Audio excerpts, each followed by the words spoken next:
A 1.03 rating for this week's SmackDown. Lowest in show history. And about to go under 1 million in viewership. There was no other way to start today's show other than to rip off that Band-Aid. And I want to thank my Amplified unit. I know you guys always thank BC. Thank you, BC, for being relentless in talking about the ratings. Talking about the numbers, talking about the metrics, when nobody else wants to do that. Partly because most don't know what they be talking about. But we saw what was going on in real time. You see, we were talking about ratings before it was cool. We were talking about numbers when nobody wanted to talk numbers. Why do you follow the ratings, BC? The ratings don't matter in 2020, 2021, 2022, 23, 24, 25. They don't matter, BC. Hey, BC, just enjoy pro wrestling, BC. Oh, we're trying to. In fact, we want to be captivated by pro wrestling, not just enjoy it. But let's lower our standards and let's just try to enjoy pro wrestling. Deal? Let's lower the bar. Let's lower the standards for today's wrestling fan. Let's just enjoy wrestling. We'll pay $10,000 for a ticket. We'll scream, "This is awesome," 26 times a match, 295 times in a night. Hey, if somebody who's been on the roster for 6 weeks gets a championship, we'll yell, "You deserve it!" We'll sing along to Seth's song, even though he's supposed to be a heel. Who knows what he doesn't know what he is. Nobody knows. Are they a heel? Are they a face? Nobody knows. Rusev is going to chase around Dominic.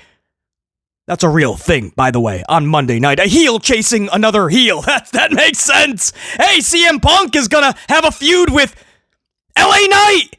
And they're both going to have a thing with the Usos. A face and a face and a face and a face. All the faces are just going to chase each other around. The heels are chasing themselves around. You got 19 Americano Macchiato Frappuccino Grandes. I don't know why the ratings are going backwards. You want to talk that this is just a SmackDown thing? SmackDown has been so bad. SmackDown has been especially bad. That's what you hear in the community. Have you seen Monday Night Raw? Raw has been in the toilet for years. Somehow it's gotten even worse with Hunter Hearst Helmsley at the helm.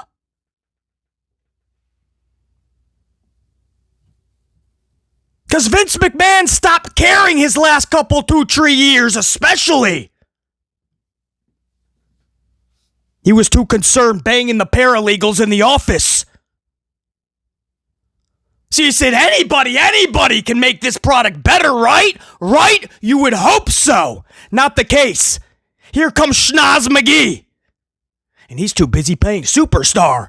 He wants to play the role of what Vince McMahon used to be back in his genius days. He wants to be the boss. Give all the pep talks to the talent. Make him look at him like he's Papa H. He doesn't want to do the work. He wants to play superstar, the ambassador.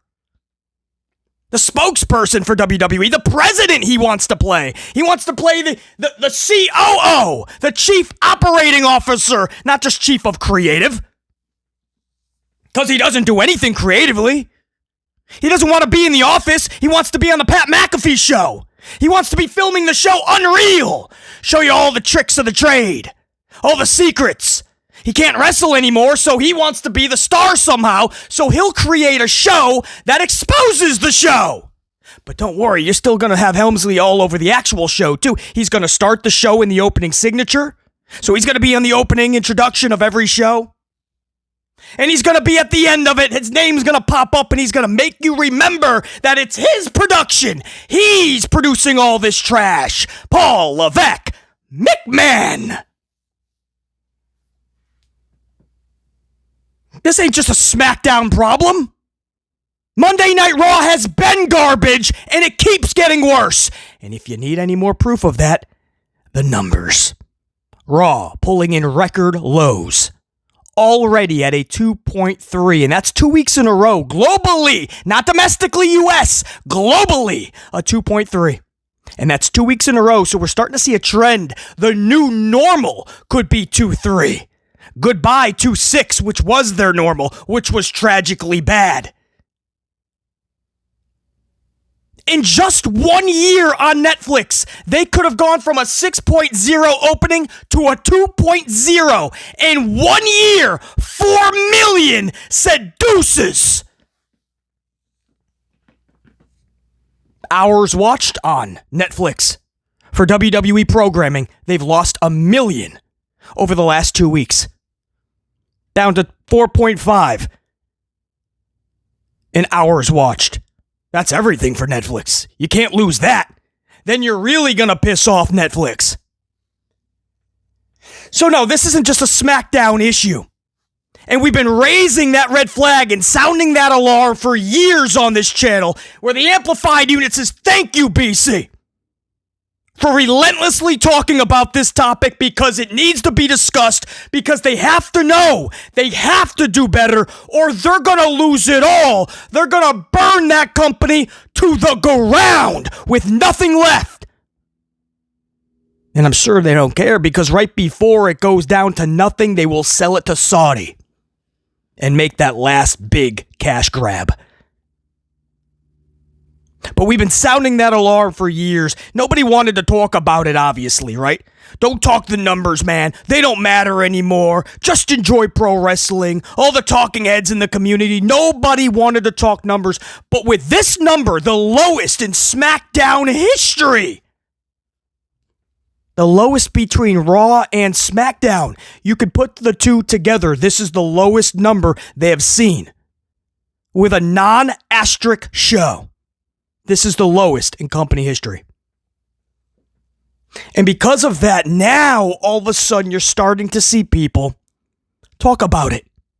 Now everybody is talking about how low the numbers are. Now that we are this dangerously close from going under 1 million, and most likely by the end of the year, you will see SmackDown now under 1 million. You will most likely see Raw go under 1 million domestically. In the US, they're only at a 1-1 to a 1-2. Globally is a 2-3. Raw is at a 1-1 to a 1-2 domestically. They will be going under 1 million in the US. And now everybody wants to talk ratings. Everybody wants to talk numbers because they're forced to talk reality. Because they're forced to be honest with themselves. They know damn well this product sucks. These shows are not up to par. They're not even average. This is not even mid. These shows are that bad. These shows are that bad, and the community now has to be real with themselves and then their audience. For a long time, a lot of them were putting up facades, trying to talk about how everything is peachy, right? Everything's hunky-dory. Wake up, look up to the sky, and rainbows are shit and cookies. Anything to make that buck. But eventually you have to see that what you're covering is becoming extinct. It's near done. How much lower can you go? Once you hit under 1 million in viewership, where do you go? 3/4? You think it gets better if they don't change? 500,000? Because you know what happens when you go too low? Nobody wants you. You say, why do ratings matter? They don't matter, BC. Did you see what happened to Rampage? There's a lot of fans that liked Rampage. Do you know why Rampage isn't a thing anymore? Because of ratings, because of numbers. Everybody cracked the numbers and saw that Rampage was no longer feasible for any reason to keep it. Why does a show go from 3 hours to 2 hours? Why are shows canceled? Why is that happening on that show and this happening? Numbers, ratings. They affect everything. At all times, still till this day. In fact, even more so, I'd say, today. That's why Nielsen had to recently change their ways to make it even more viable for advertisers. So you're getting a more effective, more efficient number today with Nielsen than you were just 3 months ago. And these pro wrestling shows, they don't like that. Doesn't benefit them. Because now they're being exposed for just how bad these shows truly are. And now all of a sudden everybody wants to talk numbers. Now it's the cool thing to do. On this channel, we were talking numbers and ratings before it was cool. We were talking ratings and numbers on this channel when we were making them all cry about it. Why you gotta talk numbers? Ratings don't matter, man. Just watch the show. Oh, ratings do matter. Absolutely. Why is SmackDown not on Fox anymore? Oh, numbers, right? Advertisers didn't want to work with Fox for this show. They didn't want to put their ads on there, right? When Fox said we don't want to do business with WWE anymore, and they gave you a reason, we never saw a return on our investment. There's many reasons for that. One of the main ones, advertisers. Not even necessarily quantity, but quality. They were not getting the right advertisers. They weren't getting the advertisers that were paying that boatload of money.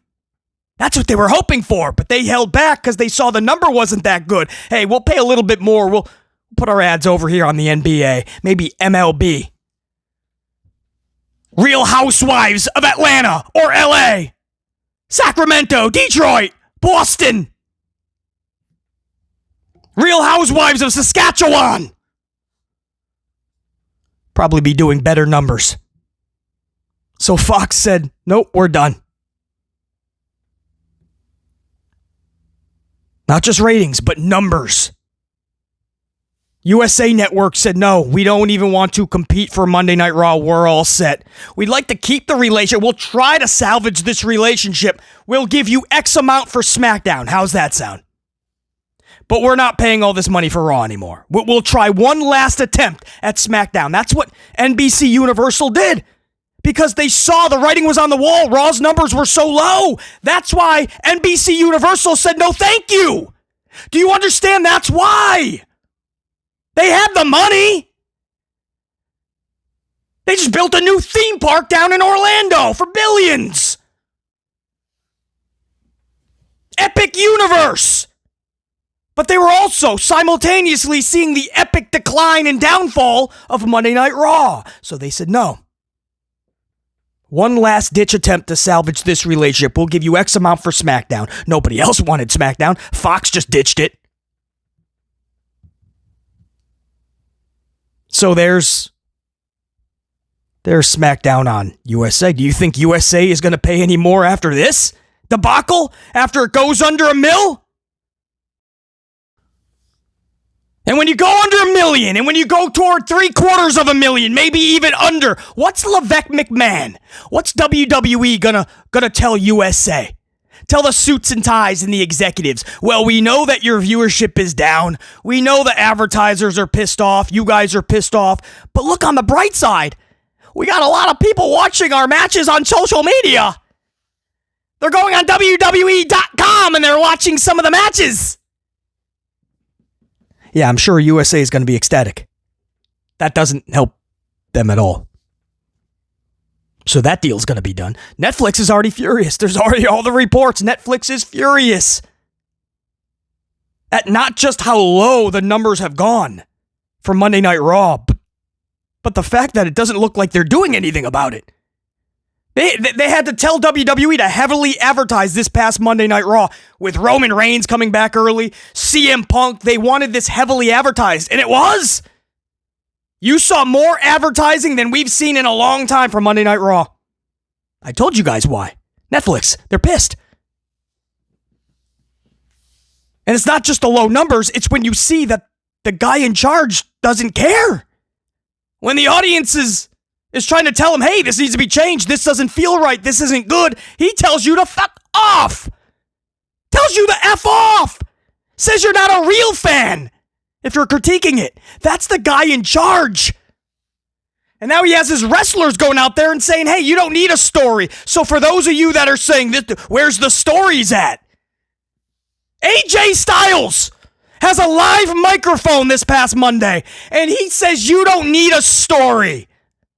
Him and Cena are going to be kick-ass. You don't need a story. That's what he literally said. You wonder why ratings are in the toilet? Do you honestly wonder why numbers are in the shitter? It's because of that. When the audience is saying we need stories, better stories. Stories in general that we could care about, latch on to. Helmsley's response is you don't need stories. You don't know what you want. Stand there with your wooden bowl, your wooden spoon like Oliver Twist and just say, please, sir, can I have some more? And he'll continue to compile more BS stew onto your wooden bowl. That's what you're supposed to be. He is telling you, be a good little fan and shut the fuck up. And he has told you that. And did you hear the new reports? The new reports now saying that TKO is aware of the backlash to the product, and they're now directing Helmsley to make changes. In fact, newer reports are indicating that those changes will begin and take effect in 2026. End quote. That's a quote from these reports. So let's unpack that a little bit. Reports indicating TKO is aware of the backlash to the product and directing Helmsley to make changes. But I thought TKO was loving the job of Hunter Hearst Helmsley. That's what we were told by fans, right? They have no sources, no detailed info on the situation, but they must love Hunter Hearst Helmsley and what he's doing. First of all, Hunter Hearst Helmsley is just another spoke on the wheel of TKO. He is TKO. He's right there making every penny with them. He's in lockstep. The apple doesn't fall that far from the tree. So let's stop really separating them, right? Helmsley is TKO. Just one of the worst ones in it. But newer reports indicating that the changes will begin in 2026. Why 2026? Why not now? Right now. It is October. Holidays, basically. I mean, that's the holidays coming. The holidays are not for another month. Month plus. Thanksgiving is not till the end of November. It's the beginning of October. No, you know why they're not going to do anything now? Because nobody wants to do the work. BC Amplified is going to give it to you straight because nobody else will. Nobody wants to do the work, at least not properly. And by the way, what is Helmsley going to do in 2026? What's he going to do? The guy sucks at his position. Do you not understand that? It's not just a bitter Bret Hart saying this. When Bret Hart tells you he's never saw creative bone in this dude, never saw him with ideas. And when he had one, he would just go to Vince, whisper sweet nothing's into his ear, kiss that Vince McMahon ass, and he would get what he wants. Like taking Test out of the Stephanie storyline, putting himself in it, putting the moves on Stephanie, marrying the boss's daughter, and becoming the head guy in the company. That's the type of person Helmsley is. Oh, why, by the way, cheating on China. That's Helmsley. Bret Hart tells you this, and you just call him bitter. Okay, Vince Russo. Vince Russo was the head writer, and he told you that while people were coming up to him constantly with ideas and trying to work things out, Helmsley never came up to him. Helmsley never had an idea. He never got a sense that Helmsley had any creativity in him. Oh, it's just Vince Russo. Oh, Vince Russo ended up failing when it was all said and done. Vince Russo was instrumental back in the day, back in that Attitude Era. It wasn't just Vince McMahon, man. Without Vince Russo, you needed the two to tango. This was a dude that was head of creative. He saw it. He saw Hunter Hearst Helmsley had nothing. NXT, black and gold, he gets all the credit. Do you realize it was already formed? It was already a Dusty Rhodes promotion. NXT was Dusty Rhodes, William Regal. Helmsley would ride in on the company jet once a week and play Papa H. For a couple, 2-3 years, when it was a new thing, It was the cool thing. He got all the praise for it. And when it started to fail, right, Tony Khan and AEW would come in. Product was already starting to fail anyway. They came in and knocked it for a loop. They defeated NXT. And then what did Levesque say? When everybody praised him for for the good days of NXT, what did Helmsley say? Well, congratulations, you beat our developmental. It's not supposed to be looked at as anything more than such. What in the wow, what a flip. What a flip. That's Helmsley. So what do you expect is going to happen? TKO is asking one of their own, Helmsley, to change things in 2026 because fans are not happy and the product is in the trash. First of all, I'm glad they're aware of this and understanding that there needs to be change, but what do you think is going to change? The only way this truly changes is if you get Paul Levesque, McMahon, Hunter Hearst Helmsley the hell out of here! Get him out! Out! Out! Das Boot! He sucks at his job. If you are a chef and you burn down every kitchen you cook in, you suck. Get out. If you're a school crossing guard and you tell the kids it's okay to go cross the street and they go to cross and wham, they get ran over constantly. The kids are constantly getting ran over. Maybe you're not a good crossing guard. You have to be good at what you do. You have to be. This guy is called the chief of creative, the chief of content. And he's the head of talent relations, by the way. He has all these hands in all these different cookie jars.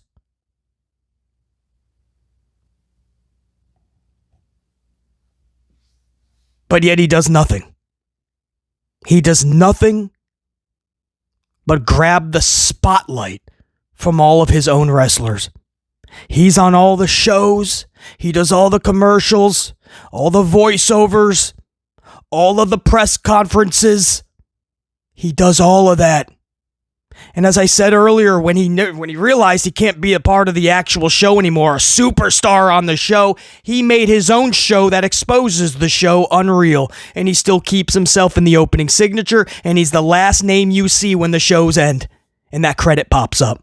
He makes sure that it is always about him. The headliner in the Hall of Fame last year, let me remember who that was. Oh yeah, Hunter Hearst Helmsley.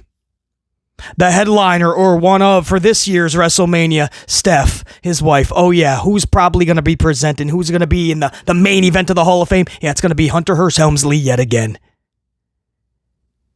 They meant it when they said the Hunter Hearst Helmsley era. Little did you know it was just going to be all about Hunter Hearst Helmsley. It's beyond pathetic levels. But now, with this rating, 1.03 and that close to going under 1 million, what happens now, right? Remember all the excuses? Oh, it's a holiday, BC. The number is going to be low. Oh, it's a championship game, BC. The number is going to be low. Oh, Monday Night Football, BC. You know, it's the NFL. Number is going to be low. This, that, and the other thing. Your grandma's 95th birthday. It's going to be low, BC, that number. National Ice Cream Day, BC. The number's going to be low. People are out eating ice cream. All these excuses, right? And what do I always tell my audience? If you're new to the channel, welcome, by the way. You're either going to end up loving this channel or hating this channel, but you're going to listen to this channel because we're the best to do what we do on this platform. Welcome.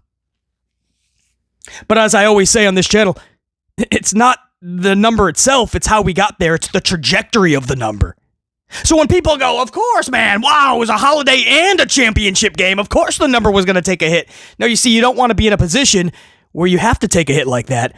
You want to be in a position where you can at least absorb it. You still put your best foot forward, your best show out there. But you don't curl up in a ball and hide in the corner because you've been so bad for so long. So what's BC saying? I'm saying that if you pull a low number, it's not because of any championship game or holiday. It's because you've been bad for so long, you couldn't afford a championship game or a holiday. You shouldn't be in a position where you're around 1 million viewers on a Friday night. Monday Night Raw shouldn't be in a position where globally they can't even produce 2.5 million. Domestically, they're barely over 1 million. Because now what happens when you get a holiday and you get a big championship game, or you get your grandmother's 95th birthday, or it is National Ice Cream Day? Now what happens? You take a little bit more of a hit, and you can't afford to do it. Now you go under 1 million. For years, we have sounded that alarm on this channel. We've been trying to tell the industry, telling fans, you gotta be more honest, guys. Stop just singing along with Seth and yeeting with Jason Uso nonstop. Stop saying everything is awesome when it's clearly not. Not every match is Shawn Michaels, Undertaker, WrestleMania 25, Hulk Hogan, and The Rock, Mania 18. Not everything is. It's okay. It shouldn't be. Once in a blue moon, we should be yelling, this is awesome. But no, we drove that into the ground because it became part of the show. The participation era. Fans are just paying so much money, they don't even care what's good anymore. They came to participate. We are going to yell, this is awesome, BC, and we're going to do it 915 times tonight. Oh, they do. It became part of the show. 60 seconds into the match, this is awesome. Or some ADD, ADHD, all the letters. Right when there's a pause in the action, the audience doesn't know what to do with themselves, so they just start chanting. It could be 2 minutes into the match, the wrestlers are just trying to sell. What a concept. Sell for 60 seconds. Or no, they won't sell for that long these days. But sell for 15 seconds. And the audience is like, what do we do? They're not doing any acrobatics. They're not doing gymnastics. Maybe we should, hey, let's just start chanting, this is awesome! What is awesome? They're laying down. They're selling. What and that's what we have become. That's what's happened to the community. So on this channel, we're trying to get everybody to think. Guys, hold on, man. They need to know that this is not good. We were talking ratings and numbers when it was not cool to do such. It was not the in thing to do. I was told, please, man, if you're going to talk numbers, man, you're never, ever going to see 10,000 subscribers. You're not going to do it. I'm trying to help, BZ. You're not going to see 10,000 if you keep talking numbers. No. Flip it right back. You need to start talking numbers, or WWE won't be a thing one day. How's that sound? That's not good. You need to talk numbers and ratings. Otherwise, SmackDown, when they go under 1 million at some point this year, what? Do you honestly think it's not conceivable that SmackDown is not a thing 2 to 3 years from now? That it could be pulled? Rampage was around 200 to 300K, and they finally had to pull it. Who's to say that at 500K, they won't pull SmackDown? Absolutely could happen. Happens all the time in the business. So that's what we should be talking about. I don't care if I don't hit 10,000 subscribers. And by the way, I ended up doubling that. In fact, I just tripled that. 30,000 and count. And last I checked, we embarked on the expedition to 31K.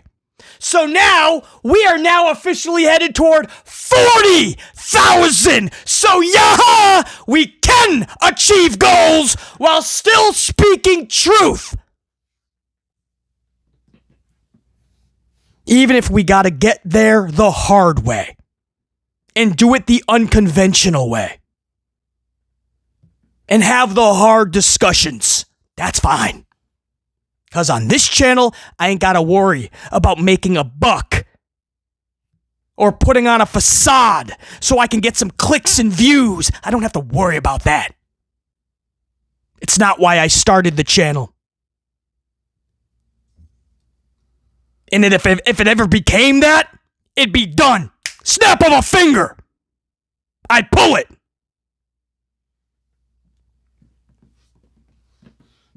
And that's what you've seen for so long. Too many individuals putting on a facade, trying to act like this is all normal. It's a good product. It's got a little wrinkles, some wrinkles here and there. Some rough edges, could be better here and there, but otherwise, let's talk about this show, man, because I really don't think it was a bad show. In fact, this was a good show. And they're not just lying to themselves, they're lying to their audience. It's pathetic. But now you start to see more and more people talking numbers. Because now it's hitting them like a brick to the dome piece. You have to! If you claim you love pro wrestling, if what got you into it was WWE, and still to this day you watch WWE, you should care about it. And if you watch AEW and you see their record lows, you should care about it. NXT, or any brand or company you follow, you should be concerned that more than likely numbers are down across the board. And there's many reasons for that, and that needs to be discussed. And then we can get a better product, a better industry. And everybody likes to blame to others, not Hunter Hearst Helmsley when it comes to WWE, right? Now you're hearing Road Dogg. Road Dogg this, Road Dogg that. Road Dogg's one of the head creators on SmackDown. Road Dogg is going to be a part of the big changes in 2026. This, that, and the other thing. That may all be true. He is a part of that. There's no question. But why can't you just blame the dude at the top? Why is that always an issue? For how long have we heard it's The Rock's fault WWE was in shambles this year, basically? It's not Helmsley. Rock was dicking around Helmsley. No. Come to find out in many interviews, The Rock said, I gave Helmsley plenty of time. I gave him plenty of time to tell him I wasn't showing up Mania. I gave him in fact, they told me. They called and said they needed me for Elimination Chamber. They said they were having a hard time selling tickets. Nick Khan called up Rock, said we're having a hard time selling tickets. I think we need The Rock. Rock's like, dude, I got a I'll show up. The word around the campfire was The Rock could show up, right? Yeah, WWE leaked that, obviously. Sold some more tickets, Rock showed up, but he told them he couldn't be there. For Mania.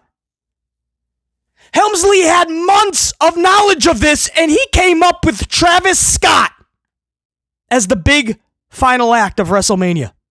Travis Scott, that wasn't The Rock. In fact, The Rock said, yeah, I might have done things a little different. Rock was trying to be cordial, nice about it. But doesn't Helmsley get any of that? Trust me, I absolutely, if there was a do-over, The Rock absolutely should have done things differently. And there have to have been a way for him to show up more. Absolutely! We've discussed this on the channel extensively. But the biggest, quote, blame for the product being bad goes on Helmsley. You had plenty of time. Travis Scott was your big finale? A Helmsley decision that was one of the biggest botches in WrestleMania history and probably WWE history. That goes on Helmsley. It's not like Rock told him 24 hours earlier, oh man, damn it, I can't show up, dude. I'm sorry, I got this thing I gotta film. Oh man, I know, it's only a day before the big event. Sorry, dude. That's not what happened. He told him months before. Rock was being asked by WWE, could you please show up? We have to sell tickets. Come to find out, The Rock was going out of his way to show up. But everybody just wanted to blame The Rock. You want to place a little bit on him, that's totally fine. Carry that same energy and place the majority of that where it should be and where it belongs. Helmsley. And it's not just The Rock. Road Dogg now. WWE creative is absolutely in the toilet. It's been. TKO is now telling Helmsley, directing Helmsley, you got to make changes, man. This is getting really bad. The backlash is huge. Maybe you shouldn't just tell the fans to fuck off. Maybe you shouldn't say they're not real fans if they don't like the product. I don't think that's working because the second you said that, by the thousands, fans have been leaving. They're literally fucking off now. They're doing what you told them, Helmsley. Maybe take a different approach. Maybe change the product for the better. TKO is now telling one of their own members that, Hunter Hearst Helmsley, But it's Road Dogg. Road Dogg is what those that blow smoke up Hunter Hearst Helmsley's ass, kiss that dude's ass for what reason, I have no idea. He doesn't care about you. He can't stand fans anyway. Never could. Even when he was a wrestler, he was mocking and making fun of fans.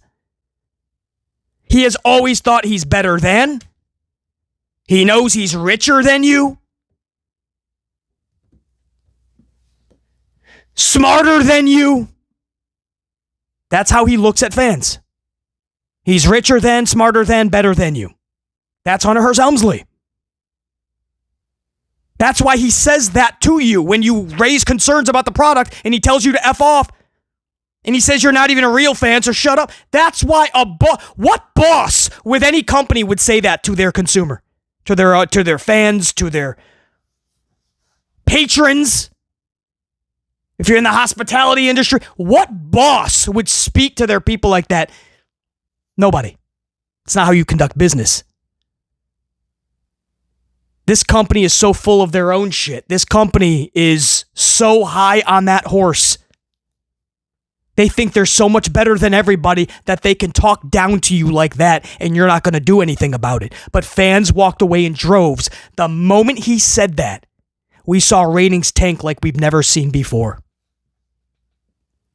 And we're just going to sit back and blame Road Dogg. Again, just like The Rock, if you want to place some blame, that's fine. All the writers can get a piece of that, no question. But man, the passes that Helmsley gets when he is literally called the chief of content, the chief of creative. The chief of it, he approves it all.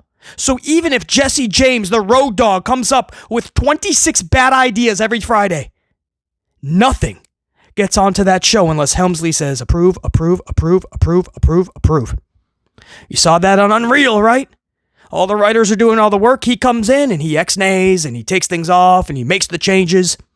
When everybody said, CM Punk should win the Royal Rumble, that's pretty obvious, right? If you're not going to have Cena. You can flip-flop the Elimination Chamber and Rumble. One of them is going to win one, the other, right? Cena wins one of them or CM Punk. And then vice versa. There's no other. It's Cena and Punk. Don't overcomplicate this. And there's Hunter Hearst Helmsley. I think what I'm going to do is I'm going to put the rocket on Jey Uso because they're yeeting. Paul, I mean, he's a tag team guy. He's mid-card, man. I mean, it's cool that it's count on. Maybe we can sell some t-shirts and it'll be a cool thing when everybody's waving their arms up and down. But maybe we should stick to him calling himself main event and not actually putting him there. No. It's going to be great. He's going to pull in all the ratings. Numbers are going to go through the roof. If we can get this yeet thing off the ground, Jey Uso is going to be the next Roman Reigns. And that's what he did. No CM Punk or John Cena winning the Rumble. Nope. Instead, they turned Cena heel without a plan. How did that work out? This is one of the worst heel runs I've seen from anybody, let alone John Cena. It's sad. It is tragic what they have done to John Cena. John Cena was just asked about that recently, and he said, you know what? I know it's bad, but I'm not going to look back. There's no reason to do that, no use to do it. It's not going to change anything. I'm just going to look forward to the last couple months and try to make them special. I mean, poor John Cena knows he's been botched because he trusted Helmsley in the direction. Didn't want to become a nuisance. Helmsley never had a plan, dude. I could have told him that. And Jey Uso wins the Rumble. Jey Uso taps out Gunther in 8 seconds to his own move. Gunther's never been the same. Gunther's never even been seen. I think he beat up commentary. So then he was reduced to picking on commentary. And then he was just gone. Gunther has no more. There's nothing special about Gunther anymore. Once you see Jey Uso, the tag team guy, choke him out in 8 seconds. And then a month later, you have Pat McAfee taking a nap in the chokehold. He's on a vacation in his dome piece. He's in that chokehold for 2-3 minutes. Gunther had a choke on Pat McAfee. McAfee's taking a nap. He doesn't care. He's like, I'm going to wake up in 3 minutes. I'm getting out of this. And he did. Jey Uso puts that choke on Gunther. 8 seconds. Gunther's tapping out. Like his papa's putting a whooping on him.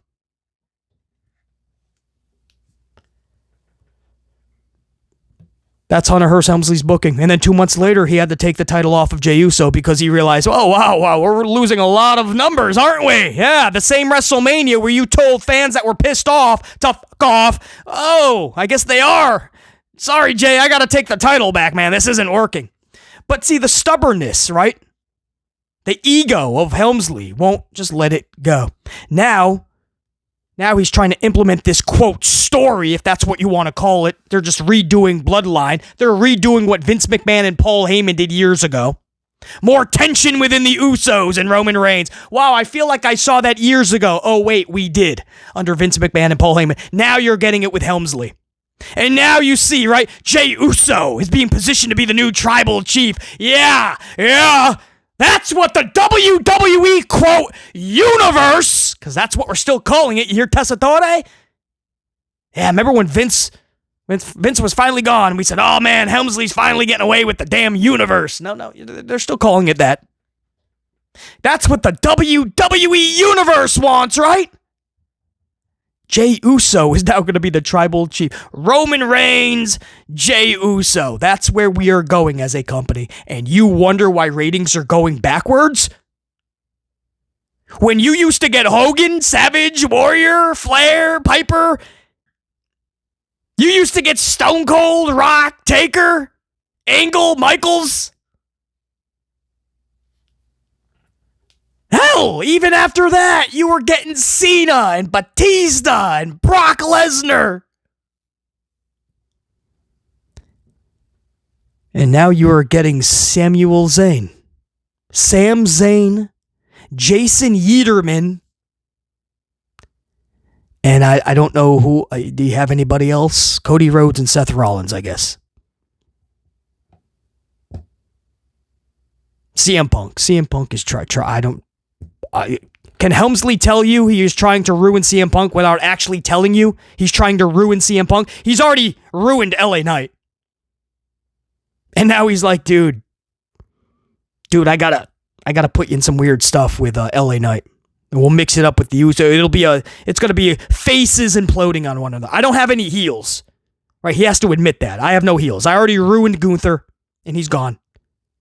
Seth Rollins, I have staring at a watch for 3 weeks straight.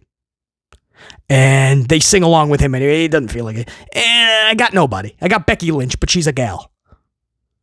So, because I got no heels, because I suck at booking, I suck at creative, I suck at what I do, right? That's what Helmsley is thinking to himself and probably telling CM Punk, maybe, who knows, maybe he's being honest for a night.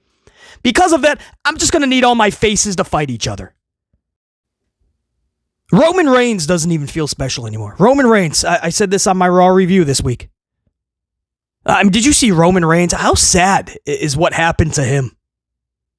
And that's something you can't screw up because he goes away so often. So when he comes back, it's supposed to feel special no matter what. Because you don't see something all the time, because you don't have something all the time, it's more special. It's more of a treat, right? That's why you don't see Roman a lot. There's other reasons, of course, but one of the main reasons is strategic.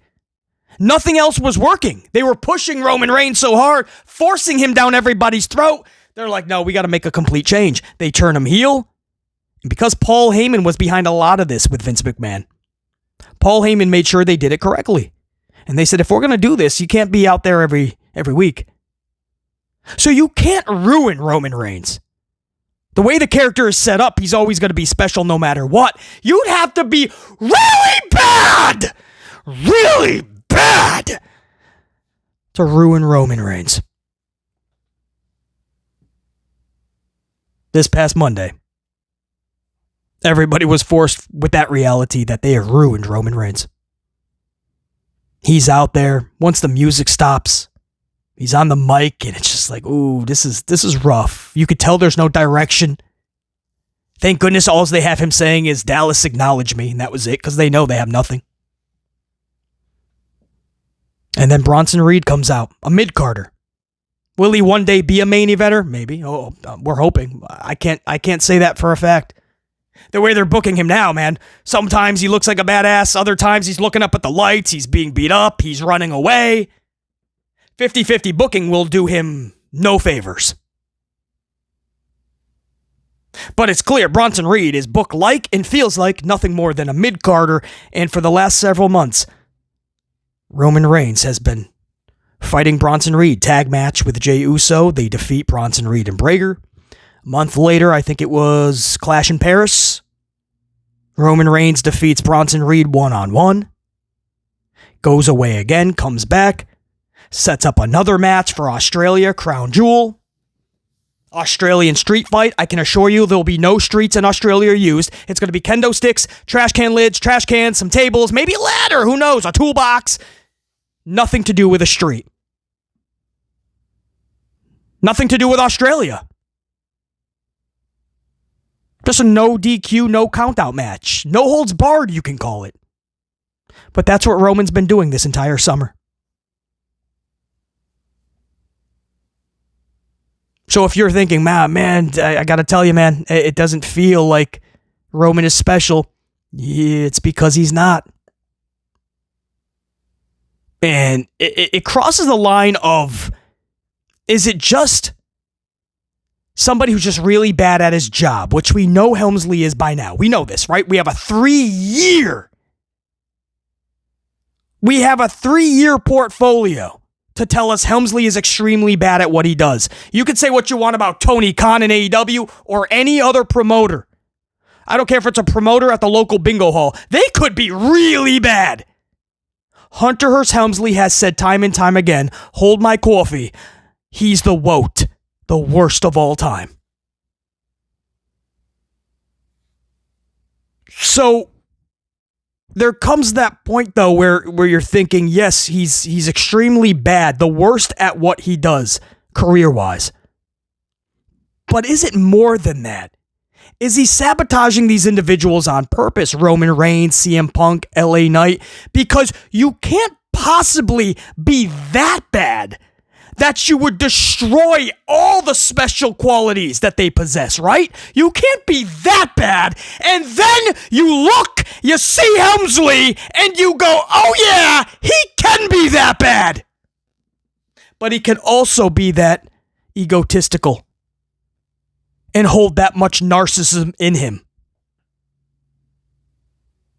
And a narcissist will always see his own ways, even at the detriment of those around him. So you want to blame Road Dogg and all the 612 writers. That's fine, man. But I hope you're placing the majority of that blame on the guy that approves all of this. Hunter Hearst Helmsley, Paul Levesque McMahon. He's the boss.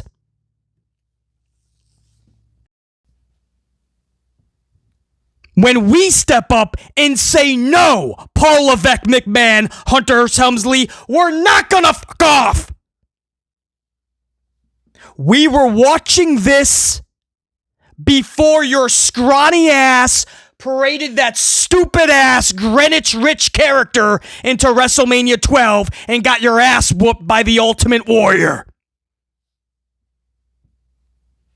Before you were in WWE, before you were a professional wrestler, a lot of us were already loving this pro wrestling thing.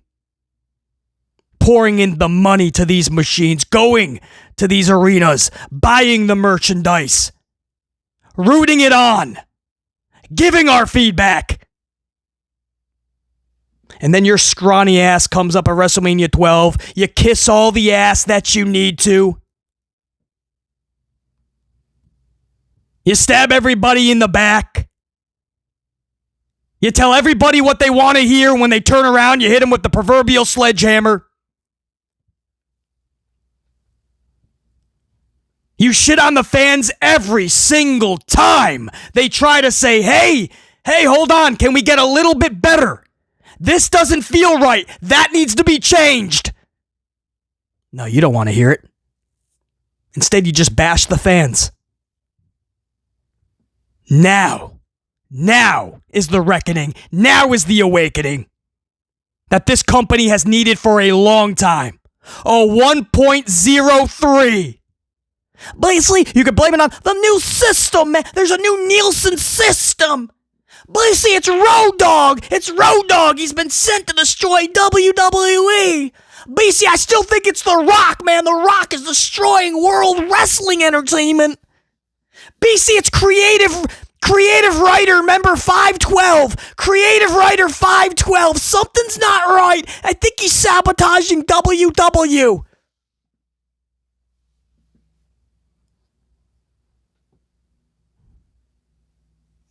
Or maybe Hunter Hearst Helmsley took the keys to the kingdom when Vince McMahon stepped aside, was booted aside.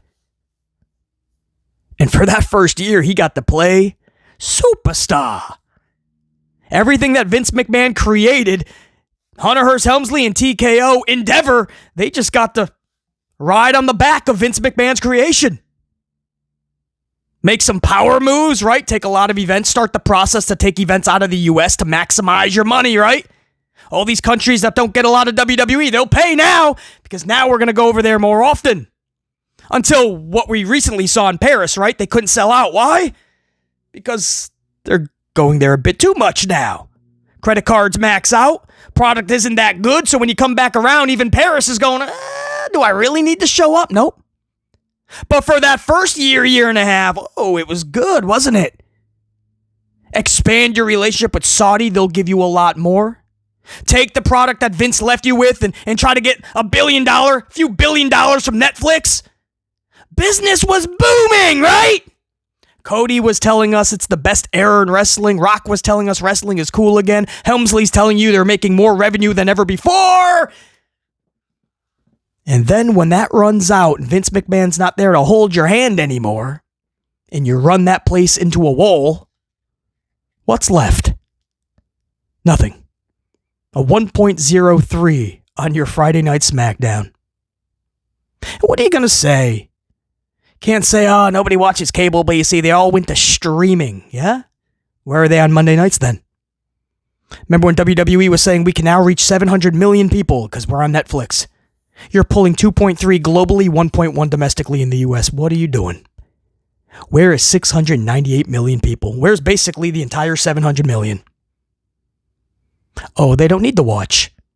And by the way, that's on 7 days of counting, not just one night. Netflix counts 7 nights. And they're struggling to get back at 2.5 million? They're struggling to get 1.25 million domestically? But everybody is streaming, we were told. AEW pulls 450, 500,000. No, BC, you're not understanding. Most people are watching on Max. I'm hearing it's 300,000 people on Max, BC. No, it's more like 40,000. And that's the high end. We're being generous. If you think 300,000, more than half of AEW's viewership on TNT TBS, is watching on Max, you simply don't know what you're talking about. There's no metrics or evidence to back that up at all. 40,000 on Max tops for a show that produces 6 to 650K. And Netflix will give you that same answer in a roundabout way. Everybody is that's why SmackDown is down to almost 1 million, BC, because everybody is streaming. Monday Night Raw, which has been the flagship, is also pulling a 1.1 domestically. No, it's not just streaming. It's not cord cutting. It's not just people are watching matches online, which, by the way, doesn't that tell you something? That fans think, you know what? I can just watch some of the match online. I can take a 15 or a 20-minute match, watch it the next day, WWE.com or somewhere online, and I'll just skim through. I can watch it all in about 15 seconds. A 15-minute match I can watch in 15 seconds online the next day. And there's fans that think there's no problem. Oh, it's all right, the ratings are going down. You know why? They're consuming it the next day or later in the week, BC. They're watching it on the online doohickey machine. That's what it is, guys. Everyone calm down. The ratings are there. They're just consuming it in different ways. Because the metrics are in, even those that watch the matches online. Do you realize they're not watching the full they're skimming through even just segments. So not only skimming through the shows, which you can now do on streaming, you don't have to watch the whole 2.5 hours. They're skimming through segments. And there are fans that think it's okay. Oh, fans are just watching online. Yes, that's the problem. That's what we are saying. That's the problem. If you're producing the best possible product that has fans at the edge of their seat, consumed with what they're watching and captivated, you think they're going to consume like that? No. Doesn't matter what era, what cord cutting, who's got cable, who's got streaming, who's got what streaming service. Doesn't matter. If a show's good enough, they're going to watch. Never. I don't care if it's 2025, 2045, or 2005, 1995. I couldn't fathom watching some parts of The Sopranos later in the week. So The Sopranos comes on Sunday night, 9 p.m., but I'll watch Wednesday, and I'll watch I'll watch some of the best parts of The Sopranos that I was told. There was one certain part, I'll just watch that. I couldn't imagine watching a segment or two of a Breaking Bad episode. Take your favorite shows. Are you okay watching like that? Just like a couple of minutes the next day? Are you okay just skimming through your favorite show? And then I would have to ask, how's that your favorite show? I mean, a show, you want to go for the roller coaster ride from top to bottom, right? And you most likely want to see it when it comes out so you feel like you're a part of something with your own fandom. That's how pro wrestling always was. That's the foundation that pro wrestling is built on. You can't go ahead now and consume wrestling like this and think it's okay. The fact that we've gotten to this point where fans not only feel they can miss the actual show, but they ain't even got to watch the entirety of the segments online. The fact that fans no longer feel they have to consume it the traditional way. Whether that's streaming, right? The new traditional, we'll call it. The fact that fans, it could be a Monday night and they're like, I don't need to watch Raw. I can always watch it later. In fact, a lot of the matches will be online anyway. I'll just watch it over there. The fact that on Friday nights, SmackDown, 1 million in views. Is that really what we were talking about? By the way, last week was a 1.23. And they were going down consistently from their average of 1.4, by the way. 1.4 to 1.2 within a month. And then 1.03. So if you're just blaming the new way they're doing Nielsen, well, then what's the excuse when they dropped 1.6 to 1.4 in a short amount of time? Keep that same energy. Maybe, just maybe, the shows are bad. And that's why the rating is. You can come up with a billion excuses. Professional wrestling needs that spark, a pulse, and it is across the board.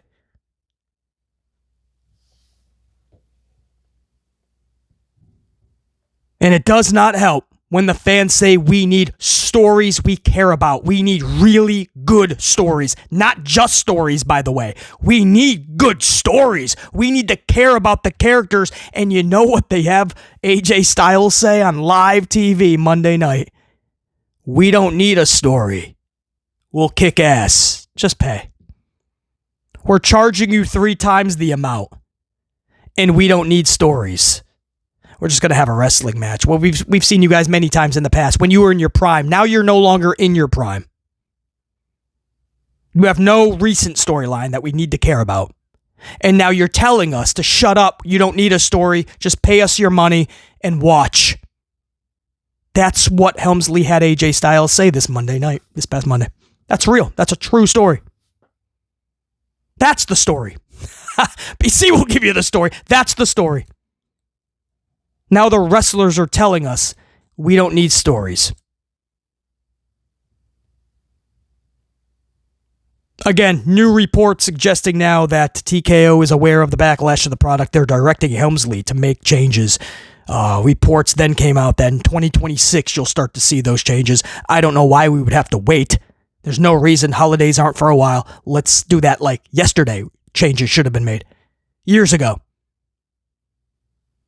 But 2026, 2028, 3028, it wouldn't matter the year. What do you think Helmsley's going to do? What do you think he can change? He's not good at his job. Period. Well, BC, he can fire a road dog in this. Yes, absolutely. And that might be helpful in many ways. Absolutely. The guy at the top is still Hunter Hearst Helmsley.